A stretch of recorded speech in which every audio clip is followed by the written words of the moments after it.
Hello everyone. This video is going to be formatted a little bit differently because frankly I don't have a whole lot of visual examples. So you'll forgive me if I just kind of cycle through a few like stock images I can find from TF Wiki here just so you have something on stream to look at while I kind of just go over thoughts. And my thoughts here lie in the Transformers Hall of Fame because recently we got the announcement that hey, Lugnut is now in the Hall of Fame.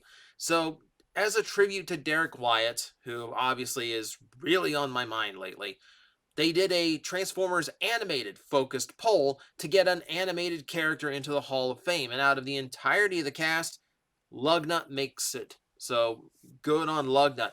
I voted for Sorry personally because it didn't say you had to vote for a Transformer. You could vote for a human cast member. But I'm happy that it was someone that was one of animated's creations, especially one that has escaped its original fiction, having like other toys outside of animated and creating Clobber.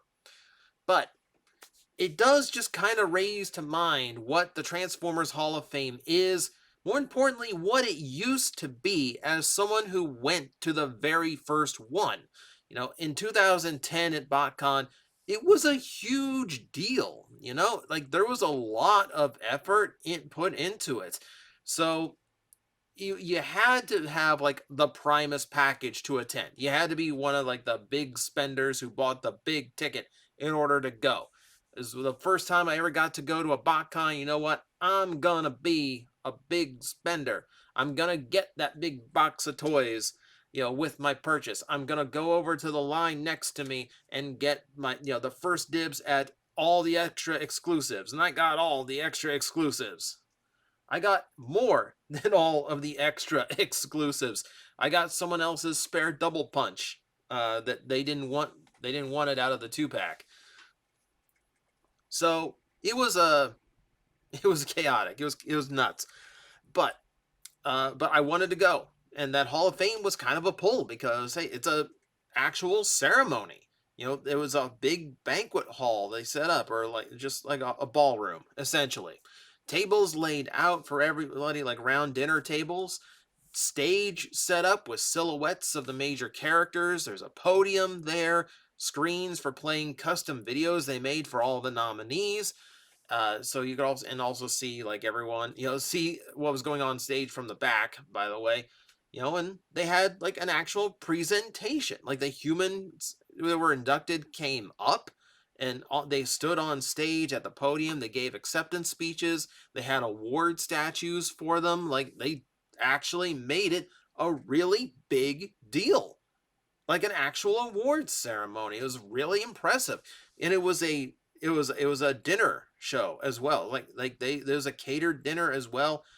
People working at Disney, they came out and they handed out it's like this like just plates of this like actual plates of like roasted chicken and pureed potatoes. Really good, by the way. I will never forget this. I will never forget this about having the guy of like I'll never get this. My friend Joe came in with us, and like he got this plate put in front of him, and he's like, like I'm a bit of a picky eater. Like I'm kind of particular with what I eat. I can't eat this. I can't eat this, and he leaves. I'm like, it's herb chicken and potatoes. This is as basic as it gets. You weren't served escargot. It's chicken and potatoes. And he comes back in about 15 minutes later. He's got a styrofoam box of French fries that he just somehow found close to the convention hall. I'm like, you're a picky eater, but you'll eat a random box of greasy fries. It was weird. Once in a while, I will actually get someone like you were at BotCon 2010. Did you see the weird guy with the box of French fries? Like I've gotten that. I've had people bring it up. It's a little bit of infamy. Yeah, that was my friend who was at my table. Mm. Love you, Joe. But that was the first experience with the Hall of Fame. They put a lot of work into everything, and it felt like a real award show. And then everything else happens. So, for starters, let's look at the Hall of Fame. Let's look and see where it stands right now because there's a lot going on here, and we've got a lot of different names in there. So they always induct a bunch of fictional characters. And you can see in the early years, they were getting a lot of major ones out of the way, getting some of the most popular characters in there. But as years go on, they go fewer and fewer as if they're trying to conserve the number of characters, which given the fact that this is a 40, like not 40, but like almost 40-year-old franchise, we've got literally thousands of characters to choose from. I don't think you really have to limit it to one or two, per se. That does raise the prestige to it. But if you're going to raise the prestige, then I wonder like why Cosmos is in there. They have every now and then specific votes, just like with the animated, but they will do a specific vote where it's like Cosmos got in under a category called most underrated character. Um, okay, it's not like a real category. I've never watched the Oscars on TV and they go, and the most underrated actor award goes to. I've never seen that. It's just a weird way of putting in choices that otherwise wouldn't have gotten put in. It was, two Beast Wars characters, Inferno and someone else's mind. It slips my mind at the moment, but like it was, yeah. But Cosmos ended up winning that one, and there's a few others. There's a few others that end up in that same situation, and when I look at it, I kind of go like, how did Predaking end up on the vote in 2015 when we still do not have, Devastator? The Constructicons are not in the Hall. The very first combiner is not in the Hall of Fame, even though like Predaking is. You know, that seems weird to me. That seems really odd to me. Looking at the list, there's a lot of deserving characters. 2020 Knockout won because they had a Transformers Prime vote. Okay, fair enough, because Knockout's a great standout character from that show. But there is a lot of odd choices going on, and you see a lot of you see a lot of characters there, but there's a lot that aren't, haven't made the cut yet across multiple fictions. Now, if you look in the middle, we have Toy of the Year, which is something they added in 2017. And pretty much everyone who wins Toy of the Year just happens to be one of the most expensive toys of the year. Granted, the most expensive ones always do the most, but I don't necessarily think that makes them the best, Like, I find that, like, on the year that Triptychon won, Topspin was a nominee. And I think for $160, I expect to get a toy as good as Triptychon. When I spend 20 bucks on a deluxe back in 2017, those were the days. When I spend that much on a deluxe and I get something as good as Topspin that I did not expect to be anywhere as good as it was, that means something. I feel like that means more than the toy I expected to be worth 160 bucks. But that's just me. Battle Trap won as well, but that is a really extremely well engineered toy. Tigatron won as well in 2021 before the toy was widely available, strangely enough. We just liked how it looked, I guess. But it's a weird like little popularity thing. Not necessarily the best one wins, but the most popular one wins. And then the human category.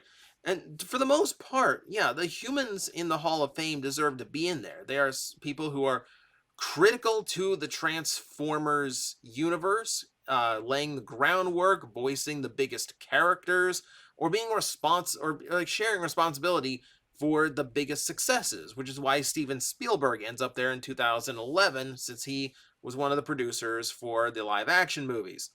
Unfortunately, for the same reason we had put Michael Bay in, the only time Steven Spielberg and Michael Bay would win an award at the same ceremony. But looking down the list, there's a lot of great ones. Susan Blue, I think, is a fantastic one, not only because of RC, but also because of her voice directing work in Beast Wars and animated. Fantastic, fantastic at her job there. Lorenzo di Bonaventura, I don't necessarily think that name goes in there because he's also kind of run the franchise into the ground a couple times, but but there are other things in there, like John Moshida's in there, and don't get me wrong, like absolutely amazing vocal talent. Did 2 Transformer shows, but it does make me wonder why there are names that are in in there that were not ended up not that are not in. There's names in there that feel like, why was that person nominated above this one? I would argue Steve Bloom. I'd argue Steve Bloom should have been on this list by now, because the man did a lead character in 2 different Transformer cartoons, Starscream and Heatwave. And John Moshida, great as he is, Blur is not a major character in season 3. He's there, but he's not like a prominent member. I think it says a lot because he's not in the Hall of Fame. Blur is not a Hall of Fame character. So the choices got a little bit weird here. And yes, I'm gonna make the argument Scott should be in there. He's only voiced 2 Hall of Fame characters. There's very few people on this list that can say they voiced in the Hall of Fame. They can say they voiced more than one character that's in the Hall of Fame. It's pretty much Peter Cullen and Frank Welker. And then like at that point, like, can you give my boy a nod here, please? He did a ton for this franchise. So it's a little bit odd with the decision-making process sometimes. And you'll note that in the later years, the humans are all nominated by Hasbro, but everything else is left to fan vote. So they stopped even putting effort into like picking nominees themselves. What gets me about the Hall of Fame itself is the fact that it just seemed to lose focus over time and just become less and less grand. So like the longer the Hall of Fame ceremony went, the less effort they put into it. The ceremony part of it went out the door in just a couple years, and then it just became a section of a panel. Usually the Fun Pub panel, where they just kind of like announce who they chose for the Hall of Fame and who the fans voted for the Hall of Fame. And there was no pomp and circumstance to it. There were no awards. There's nothing like prestigious about it. When you start a completely new event at BotCon, you kind of expected like, oh, well, if this does well, let's go bigger and bigger next year. They went smaller. Even the year after, it was smaller than it was previously. And they just kind of dialed back everything that made the Hall of Fame special that first year until it's just a shadow of its former self. Not even that, sometimes. Today, there is no formal official convention. They tried HasCon failed. So now we have just PulseCon. So they just announce it as part of PulseCon. It's just an online announcement now. And it's disheartening, because they took something that could have been really special and something that like at one time felt like a genuine award ceremony, genuinely honoring some people who are very critical to the success of this franchise. And now it's just like checking a box. Now it just feels like a thing they do every year. Now, the Hall of Fame had great things attached to it. It led to great things. When 2010, they did the first fan vote character. Okay, we'll put in the 4 obvious ones, all right? All right, you see them right there on that plaque. Optimus, Bumblebee, Megatron, Starscream. And then they put up to the fans, vote for the next one you want. They put up Soundwave, they put up Shockwave, they put up Jazz, they put up Grimlock, they put up the biggest fan favorites of G1. And then, as almost a joke, they put in Dinobot. And no one thought Dinobot would win. Everyone thought this was rigged. Everyone thought, oh, well, just to be nice to Beast Wars fans, let's put Dinobot in the... Oh, he won. Okay. Okay, fine. Okay. Wakes them up a little bit. And then the next year they do it again. And who wins? Waspinator. Dinobot at least has one of like the most memorable stories and is one of the most deep characters in Transformers history. Waspinator is just like the goofball fans love, right? So the fact that Beast Wars won twice in a row woke Hasbro up, which is like what you need fan interaction like that for. It's not the popularity contest of, oh, this was the best Transformer of the year. No, you need to be challenged. Like, here's something that you never thought was going to win, and it won twice in a row. And now here we are. We've had Transformers Kingdom. We're ready for Rise of the Beasts. Beast Wars came back. You know, we actually like we it. Okay, granted, it took them a decade to catch up, but it's something that made them aware we're out there. You know, so the Hall of Fame back when it was taken seriously had so many benefits. We gained a lot of stuff from it, and Hasbro learned a lot because of it. The downside to the Hall of Fame happens when the organizers just stopped caring as much. And I feel like BotCon in general, after 2010, just really stopped caring about what they were doing. You saw things like they did like a Mystery Science Theater thing every year that eventually went away. They did because they just stopped advertising it. They stopped marketing it. They had a video contest every year that ended up getting canceled because nobody entered because they didn't advertise it. They didn't make anyone aware that it was happening. And this was at a time when Transformer YouTubers were taking off and no one wanted to enter the video contest. Then you have decisions that go against the fans, like how they lock down the merch hall from anything fan produced. So like a lot of like artist alley stuff was like in jeopardy, and a lot of the a lot of the third party companies started taking their sales to the hotel rooms to get around the rule. And you had thing, and then like it's like you had failures in marketing. Frank Welker had his very first convention appearance ever at BotCon, and they turned out less people that year than they had the previous year. How do you have the best voice actor alive today making his first convention appearance and it didn't get any extra traction? How? How was that not advertised well? And then things like booking decisions, like you have Steve Bloom, who, like, in the final year of Transformers Prime, you have Steve Bloom as your lead, as like your biggest name that you have booked as a guest, and this is in Prime's final year. So at the collectors convention, they booked the Rescue Bots cast. Like no slam against Rescue Bots, but like where is your like focus? Like you're dealing at a collectors convention with people spending thousands of dollars to be here. They're probably not the biggest Rescue Bot fans. They're out there, but when you have one last chance to put the Prime cast together, why didn't you focus on Prime? I just couldn't understand it. I just watched as BotCon, and this is like a whole other video. I'm like abbreviating here. I watched BotCon go from like this loving fan convention to something where I just kept hearing more and more bad things happen, hearing stories about less and less interested people working the show.